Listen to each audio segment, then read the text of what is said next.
말씀 감사합니다. 너무 재밌고요. 아마 우리 박정민 씨도 궁금한 점이 많을 것 같은데 혹시 우리 정재승 교수님한테 드릴 질문 같은 것 생각해 놓은 거 있으시잖아요. 제가 되게 좋아하는 책이 있어요. 그게 카렐 차페크라는 작가의 로봇이라는 희곡인데요. 그게 이제 로봇이라는 단어가 처음으로 시작된 책이고, 거기서는 어쨌든 그 노동으로서의 로봇을 만들었는데, 그리고 인류는 다 귀족으로 살기 위해서 이제 노동자를 다 로봇으로 갈아치웠는데, 그들이 이제 조합을 만들어서 인간들을 다 해치기 시작을 하잖아요. 네, 맞습니다. 그러니까 저는 그렇게 생각하거든요. 그러니까 인간은 방금 말씀하신 것처럼 윤리라는 게 있고 그 상황마다 어떤 유연한 도덕성 같은 것들이 있는데, 로봇이라는 거, 기계라는 거, 프로그래밍이 된 어떤 것들은 분명히 이 지구에서 이 지구가 나은 방향으로 가는 데 있어서 인간이 필요가 없다면 인간들을 다 죽일 수도 있게 되지 않나? 예, 그런 생각을 하는데, 이거는 어쨌든 이제 감성의 문제인 것 같고, 그 로봇에게 어떤 감정이 들어갈 수 있느냐. 근데 아까 또 말씀해주신 거 보면 감정도 어쨌든 뇌에서 일어나는 어떠한 현상이고, 그러면 언젠가는 그런 현상들을 조합해서 로봇에게도 뇌를 만들어줄 수 있는 거 아닌가라는 두려움도 좀 저는 생기는데, 교수님은 그 미래에 대해서 어떻게 이제 관망을 하시는지가 궁금합니다. 지금은 되게 이제 영화 같은 거 보면은 어떻게 하면 로봇에게 감정이나 의식 혹은 욕망 이런 거를 넣어줄까, 우리 속수무책이고 전혀 몰라요. 그러니까 인간이 어떻게 그걸 가졌는지를 모르기 때문에 그걸 로봇에게 넣어주는 것조차가 불가능한 거죠. 그러니까 우연히 만들어져서, 그래서 수십억 개 로봇을 만들었더니 그 중에 하나가 오작동을 일으켜 양자역학적으로 의식을 갖게 됐다. 이런 식의 이제 설명들이 많은데, 그렇게 따지면은 사실 노트북 중에 하나는 파업을 해야 돼요. 오늘은 나 일 안 할래 하는 노트북이 한 대쯤 나올 법 하거든요. 근데 그러지 않는 걸로 그런 일은 사실 일어날 것 같지 않고요. 그리고 무엇보다도 이제 저는 의식이나 욕망, 자의식 같은 것들이 아주 특별하다고 생각하진 않아서, 그것도 생물학적인 뇌를 충분히 이해하면 로봇에게도 넣어줄 수 있을 거라고 생각하고, 진화적으로 아주 오랜 기간 형성된 것이기 때문에 알아내는 게 쉽진 않을 거다. 그렇지만 알게 된다면 로봇에게 넣어줄 수도 있는, 그렇게 특별한 건 아닐 수도 있다라는 생각은 들어요. 다만 인간이 과연 로봇에게 그걸 넣어줄 거냐 하는 건데, 아까 이제 카렐 차펙의 그 로봇 그 희곡 이야기를 하셨는데, 사실 인간이 로봇을 굉장히 매력적으로 생각하는 이유는 내 노동을 대신해 주지만 인격적으로 대우하지는 않아도 되기 때문이에요. 다시 말하면 노예를 원하는 거예요. 그래서 다시 말하면 내가 완전한 통제권을 갖고 있고 싶어 하는 거죠. 그랬을 때 로봇이 내가 원하는 걸 모두 해줄 때 그 로봇은 의미가 있다고 인간들은 생각하고 있어요. 굉장히 인간 중심이고 이기적으로. 그렇기 때문에 웬만해서는 로봇에게 자율권을 주지 않을 가능성이 높고, 그렇게 되면은 로봇에게 의식이나 욕망이나 감정을 설령 알게 돼도 우리가 그 실체를 넣어주는 데는 상당히 보수적으로 행동하지 않을까? 그런 생각은 듭니다. 근데 저는 이 시점에서 그러니까 예술을 하는 로봇에 대해서도 얘기를 했었잖아요. 창작 활동을 하는 로봇에 대해서. 근데 이제 저희가 어쨌든 미술관에서 일을 하고 이제 작가분들을 만나다 보면은 과연 예술 창작 활동이 노동인가라는 이야기를 할 때도 있어요. 그래서 그것도 어떻게 보면은 좀 구분을 하기가 어려운데, 그래서 그런 창작 활동을 하는 로봇은 사실은 단순 노동을 하는 로봇하고 좀 다르다고 생각이 들거든요. 거기에는 이제 되게 많은 경험의 판단과 그리고 감정적인 요소들도 되게 많이 들어간다고 생각을 해서 네. 그런 측면에서의 인공지능 로봇은 어떤지도 궁금하고 네. 그리고 또 배우님께도 어쨌든 창작 활동을 하시는 분이고 근데 그런 안에서 이제 감정들이 되게 많이 들어가야 하는데 만약에 그게 가능한 인공지능 로봇이 나타난다면 배우가 하는 그러니까 사람 박정민이 하는 연기와 그리고 인공지능 로봇이 하는 연기는 뭐가 다를지 이렇게 각각 연결을 해서 한번 질문을 드려볼 수 있을까요? 사실 저는 오히려 그러니까 영화나 드라마에 한정해서 그러니까 네. 연극은 잘 모르겠어요. 네. 근데 영화나 드라마에 한정해서는 어쩌면 훨씬 더 그러니까 인공지능이 그 정도로 발전을 한다면 네. 그 인공지능에게 연기를 시키는 것이 훨씬 더 돈이 덜 들 수도 있을 거라고 생각해요. 그게 보편화가 되면. 네. 왜냐하면 그러니까 저는 사람이잖아요. 그러니까 촬영장에서 어떤 감정을 연기해야 하는 사람이고, 근데 그 감정은 복불복이에요. 그 카메라 앞에서 제가 그 감정이 나올 수가 있고 안 나올 때가 훨씬 많아요. 사실은. 예, 약속된 어떤 블로킹 안에서 제가 그때 마침 딱 그 감정을 제가 일으킨다? 이거는 정말 확률적으로 적은 경우거든요. 근데 이제 어떤 인공지능 혹은 제가 지금까지 나왔던 영화들의 얼굴과 저의 몸 동작과 걸음걸이와 이런 것들을 다 분석해낸 어떤 다른 박정민이라는 2D 모델이 나온다, 3D 모델이 나온다. 그러면은 그 사람이 연기를 더 잘할 수도 있을 것 같다라는 생각에 요즘 제 주변의 배우들이 많이 벌벌 떨고 있거든요. 이제 배우는 사실 얼굴을 빌려주는 정도의 사람이 되어버릴 수도 있는 거 아닌가? 네, 저는 그래서 조금 무서워요, 사실은. 예술가들은 어떠세요? 위협을 느낍니까? 일단 저는 메타휴먼에 대해서 관심이 많아요. 정민 씨가 말한. 그래서 굉장히 안전하죠. 그 영화를 산업적인 측면에서 보면 이처럼 안전한 캐릭터도 없어요. 사생활도 깨끗하죠. 먹지도 자지도 않고 시키는 대로 잘하고 월급도 안 줘도 돼요. 그리고 연기도 너무 잘하고 늙지도 않고 이런 걸 만드는 메타휴먼에 대해서 관심사가 요즘 산업에서 굉장히 활발히 많이 이루어지고 있어요. 자, 예술로 돌아와 보자. 큐레이터도 로봇이 할 수 있어요. 작가만 하는 게 아니라 그죠? 저는 충분히 인공지능이 창작적 활동을 할 수 있다고 생각 들어요.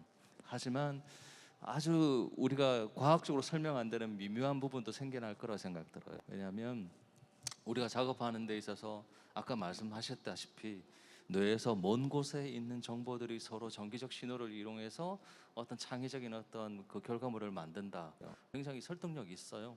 하지만 그걸 조합하게 하게 하는 그 힘은 뭘까? 그 의식은 뭐고 의지는 무엇일까가 저는 또 솔직히 궁금해요. 그래서 예술에서 굉장히 간과할 수 없는 문제가 직관이라는 문제거든요. 우리가 이렇게 언어로 설명 안 되고 내가 왜 이걸 했을까? 왜 선택했지?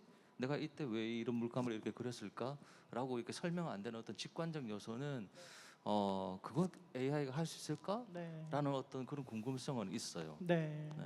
그러니까 지금은 사실은 이제 뭐 얼굴만 빌려주는 거 아니냐, 뭐 내 목소리나 캐릭터만 주는 거 아니냐, 지금 그런 수준이지만 이제 앞으로는 매력적인 배우 30명, 40명을 섞어서 완전히 새로운 듣도 보도 못한 새로운 인물을 만들어낼 수 있거든요.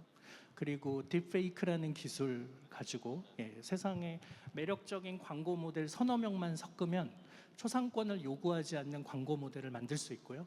그리고 플래시 몹씬에서 수많은 엑스트라 쓰지 않고 얼굴을 다 변형해서 엑스트라에 들어가는 비용 없이 다 그냥 새로운 얼굴을 창작해서 넣을 수도 있어요.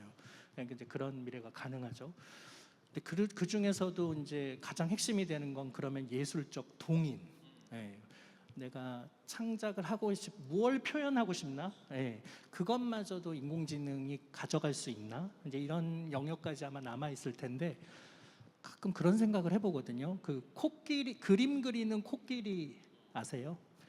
동물원에 캔버스 이젤 놓고 캔버스 놓고 이 코에다가 붓을 쥐어주고 했더니 얘가 그림을 그려요.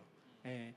이건 코끼리가 예술 행위를 한 걸까요? 라고 하면은 그 세팅을 하고 코끼리의 코에다가 붓을 쥐어준 그 예술가의 사실은 작품이다. 그런 얘기 많이 하잖아요. 근데 이제 그 행위가 끝나고 그냥 붓이랑 이젤 캔버스를 놓고 갔어요. 코끼리가 그냥 돌아다니다가 어느 날 갑자기 그림이나 그려볼까 해서 가서 아까 한 대로 붓으로 그림을 그려요. 그러면 그건 작품 아닌가요? 코끼리가 처음으로 그림을 그리고 싶어 했잖아요. 저는 그런 순간이 인공지능에게도 올 것 같은 거예요. 그러니까 이거는 다 인간이 세팅해놓고 이 예술성마저도 인간이 판단하고 있고 무엇이 예술이냐 아니냐도 다 인간이 만들어 놓은 기준이야 라고 하면서 이제 계속 물러나면서 인간만이 하는 영역들을 계속 보호해 오고 있는데 그 영역마저도 인공지능이 싹 들어와서 마치 체스는 둘 수 있어도 바둑은 절대로 못 둬. 이건 직관과 추론의 영역이야. 했던 곳에서도 4대1, 5대0 지금 계속 이기고 있잖아요. 그런 것처럼 그런 날이 올 수도 있지 않을까라는 좀 무섭고 섬뜩한 생각을 해봅니다. 근데 지금 교수님 말씀 들으면서 드는 생각은 이미 스포츠나 이런 데서는 인간의 능력의 한계를 넘어서기 위해서 어떤 약물이나 장치를 통해서 그거를 극복하는 것들이 있었고 지금 인공지능에서도 보면은 치료의 목적이 된다고 하면 아까 그 원숭이의 그 뇌의 의식을 끊어진 것들을 장치나 약물로 해서 그 일종의 브레인 도핑이라고 제가 교수님이 옛날에 말씀하신 거 한번 들은 적이 있는데 그런 식으로 그런 한계를 극복하는 시대가 가까이 온다면 그때 지금 말씀하시는 것처럼 저희 인간들은 이것을 어떻게 윤리적으로 제도적으로 그것을 고착시켜 나갈까 그 두려움에 대한 극복을 해 나갈까 왜냐하면 브레인 도핑 같은 경우는 그게 그 약물 스포츠 같은 경우에도 저희가 그거를 도핑 검사나 이런 걸 통해서 제약을 가할 수 있지만 지금 브레인 같은 경우에는 그것을 찾아나가는 것이 불가능하다는 시점이잖아요. 그랬을 때 그것을 가진 취한 자와 아닌 자 사이에서 발생하는 수많은 갈등과 계급 이런 것들의 현실이 곧 올 텐데 그게 그렇죠. 혹시 내 연구 쪽에서 어떤 대비를 할 수 있는 현실화가 있을까요? 대비를 못 하고 있고요. 그리고 아마도 그런 날이 생각보다 빨리 올 것 같아요. 예를 들면 이거는 치매 치료를 위해서 만든 약인데 사실은 일반인들에게 먹이면 기억력이 현저히 좋아지고 주의 집중을 잘하게 되는 ADHD 환자를 위해서 만들었는데 주의 집중을 훨씬 더 잘하게 되는 이제 이런 약들이 있거든요. 근데 그거를 막을 길이 없는 거죠. 그리고 뇌에다가 특정 영역에 전극 를 붙이고 전류나 자기장을 흘려주면 그리고 운동을 하면 운동 능력이 훨씬 좋아지고 지금은 모두가 다 뇌에다가 막 자극가해가지고 성적을 올리려고 그래? 야 진짜 별짓 다 한다 생각하시겠지만 저는 한 20-30년 후가 되면 되게 일반화가 될 가능성이 있어요. 지금도 우리나라는 공부를 못하는 걸 학습 장애라는 이름으로 질병화해서 그런 약들을 먹이고 숙면을 취하는 그런 적외선 열 장치 안에 재우고 이런 일들을 학습 클리닉이라는 곳에서 하고 있거든요. 그러니까 저는 그런 날들이 아마도 올 수도 있고 그런 상황에서 우리는 어떤 것을 허용하고 어떤 것은 허용하지 말아야 할지 이런 것들에 대한 사회적 합의를 빨리 만들어 가야 되지 않나? 지금 우리가 이런 아고라에서 논의해야 될 제일 중요한 이슈들은 아마도 그런 이슈들일 것 같아요. 기능이 떨어져 있는 사람을 회복하게 하는 것에 대해서는 우리가 허용하지만 능력을 증강시키는 것에 대해서는 좀 더 보수적으로 바라볼 필요도 있을 것 같고요. 되게 바보 같은 질문 하나만. 그러면 그러니까 공부를 잘하게 할 수 있는 어떤 클리닉이나 이런 게 있다고 하셨잖아요. 그러면 배우들을 연기를 잘하게 할 수 있는 네. 뭐 이렇게 감정을 조금 더 열어준다든지 네. 뭐 이런 것도 가능은 한 건가요? 연기의 인공호흡을 저희가 해드릴 수 있죠. 그러니까 지금은 어렵지만 사실 지금 나온 이 논문을 보면은 이런 공감 능력을 특정 영역을 자극하니까 늘어날 수가 있네. 예, 그런 것들이 가능하거든요. 그러니까 그런 측면에서 보자면 그리고 어떤 표정을 지어야 되는데 얼굴 근육의 어디를 자극하면 특정 표정이 나온다. 난 아무리 지어도 야비한 표정이 안 나와. 계속 곰돌이 같아. 그럴 경우에 다른 영역을 자극해 줄 수가 있는 거죠. 그러면 되게 다른 표정. 근데 제가 그 미국에 있을 때 그 의대에서 이제 했던 수업이 뭐냐 하면은 예술가들이 되게 우울증 비율이 높아요. 보통 다른 사람들 한 3% 정도 되거든요. 요즘 좀 많이 높아져서 보통은 1% 정도 직업군별로 그런데 예술가들 특히 20세기 걸출한 업적을 남긴 예술가들은 우울증, 조울증 걸릴 확률이 30% 가까이 돼요. 그리고 그 우울증에 걸린 시기가 굉장히 좋은 작품들을 많이 냈어요. 그래서 토론했던 주제 중에 하나가 사실 프로작이 100년 전에 등장했다면 우울증 치료제인 프로작이 100년, 150, 한 200년쯤 전에 등장했다면 우리가 고흐의 작품을 못 볼 수도 있는 거예요. 그러니까 예를 들어서 고흐가 병원에 왔어요. 내 지금 예술가인데 우울증에 걸렸어. 그래서 약을 처방해서 그가 행복해지면 지금 우리가 보는 그런 작품 못 볼 수도 있는 거예요. 그러면은 인류를 위해서 우리는 어떤 의사결정을 해야 되나? 이런 거를 학생들과 토론하는 그런 수업을 한 적이 있거든요. 당연히 개인을 위해서는 질병을 치료해야 되는데 때로는 그 질병이 누군가에게는 창작의 실마리, 사람들이 보통의 상황에서는 만들 수 없는 작품들이 나오는데 그게 훨씬 더 시대와 시간을 초월하는 공감을 얻기도 하는 거죠. 단순하게 질병은 치료해야지. 비정상적으로 능력을 증강시키는 건 막아야지. 같은 단순한 문제는 아니더라고요. 논의를 해보면 해볼수록. 지금 저희가 MMCA 그 유튜브를 통해서 방송을 송출을 하고 있어요. 질문인데요. 과연 로봇이 하는 연기와 미술과 음악에 사람들이 감동할 것인가?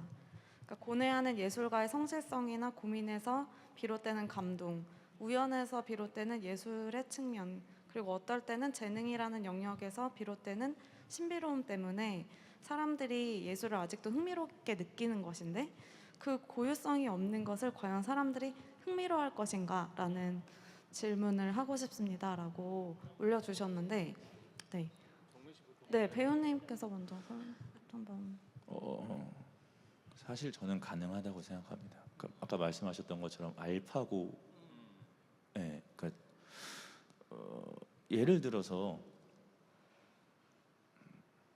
어떤 뭐 AI를 통한 어떤 영화 한 작품이 나왔어요. 그리고 예를 들어서 뭐 어떤 한 분의 이름을 빌려볼게요. 봉준호 감독님이 찍은 영화야라고 영화관에 틀어요. 그럼 사람들은 우와 하고 볼 것 같거든요. 저는. 근데 그거 그냥 로봇가 만든 영화야. 그러면 그래. 근데 사실 똑같은 영화잖아요. 그러니까 저는 그게 적응이 되면 충분히 사실은 그러니까 되게 슬프지만 가능할 것 같다라는 되게 불길한 예감이 저는 들어요. 그 미키 마우스가 연기하는 그런 거 우리 보면서 막 너무 깔깔거리면서 웃기도 하고 감동을 받기도 하죠. 톰과 제리가 대사 말을 못해요. 근데 저는 굉장히 오랫동안 톰과 제리의 목소리를 제가 기억하고 있다고 생각했어요. 걔는 마치 소리를 낼 정도로 저한테는 너무 생생한 캐릭터들인 거예요. 그러니까 요즘 나오는 애니메이션에 그거 목소리는 배우가 하는 거잖아라고 하지만 이미 우리는 그 이전부터 배우가 개입하지 않아도 이미 영화 속의 캐릭터를 그냥 그 자체로 받아들이는 경험들을 다 했거든요. 근데 인공지능이 발전해서 훨씬 더 정교하게, 심지어 굉장히 개성적인 사람들이 좋아할 만한 캐릭터까지도 분석해서 집어 넣을 수 있다면, 그런 날이 저는 뭐 당연히 가까이 올 거라고 생각하는데, 그러면은 사람하고 유사한 수준의 감동을 주지 않을까 생각이 듭니다. 저는 오히려 거꾸로 이분한테 질문 한번 해드리고 싶어요. 인간이 만든 창작물을 보고 얼만큼 감동을 느낄까에 대해서 사실 저는 궁금해요. 이제 저희 지금 현대미술관에 있잖아요. 많은 분들이 작품 보고 이게 뭐야라는 생각을 더 많이 하실 거예요. 그래서 사람이 만든 작품의 감동을 누가 느끼느냐를 오히려 저는 더 궁금해요. 사람이 만들었다니까 우리가 봐주지. 그렇죠. 네. 이거 로봇이 만들었다고 하면은 아직 로봇 갈 길 멀구만. 이런 작품들도 있을걸요. 네네. 사실은 제가 이 논의를 준비를 하고 지금 또 토론을 하면서도 계속 들었던 질문은 결국은 인간과 인공지능을 구분하는 그 기준이나 가치는 무엇인가? 그게 해결이 되지 않으면은 뭐 어떤 방향으로 가야 할지를 이제 성립을 시킬 수가 없는 거잖아요. 그래서 관련해서 이제 창작 능력이나 직관이 결국 인간의 고유 능력이 아니라 경우의 수 중에 하나라고 생각이 든다면 그럼 인간은 과연 어떤 특이성을 가지고 살아야 존재의 가치가 있느냐라는 질문을 해주셨거든요. 그래서 저는 이거를 이제 마지막으로 제가 꼭 묻고 싶었던 질문이자 또 질문자님께서 좋은 질문을 해주셔서 여러분께 여쭤보고 싶습니다. 네, 다양한 답이 있겠지만 각각 생각하시는 답변은 어떤 게 있을까요? 사실 저는 그러니까 인간이 굉장히 소중하죠. 고귀한 존재죠. 한 명 한 명 다 가치가 있고 그렇다고 생각해요. 그런데 사실 이 행성에 인간이 그렇게 필요한가? 인간 때문에 지금 아주 엉망진창이 돼가고 있는데, 그러니까 제가 아까 그래서 그 말씀을 드린 거예요. 로봇이라는 어떤 존재가 이 지구를 지키겠다. 제가 예전에 뭐 제 책에도 나온 적이 있는데 이 지구를 지키겠다라고 어떤 마음을 먹는 순간 인간의 존재 가치가 과연 얼마나 하찮아질 것인가. 그래서 저는 그러니까 결론은 못 냈는데, 그러니까 그 어떤 그런 고민들을 저도 좀 요즘 많이 하는 상황이고, 그런 것들을 좀 누군가가 답을 내려줬으면 좋겠다. 뭐 이런 생각을 합니다. 네. 저는 지금 정민 씨가 그 말씀하시니까 정민 씨가 쓰신 쓸만한 인간이라는 책이 딱 떠올랐어요. 그래서 이제 거기서도 결국 본인의 이야기를 쓰셨고 그 예술가들이 만드는 작품도 다 예술가 각각의 어떤 정체성이나 개인이 반영된 이야기들인데 저도 이 인공지능에 대한 이야기나 이런 담론들을 보면서 제가 알고 있는 내가 과연 나인가? 이런 생각을 해볼 때가 많이 있었거든요.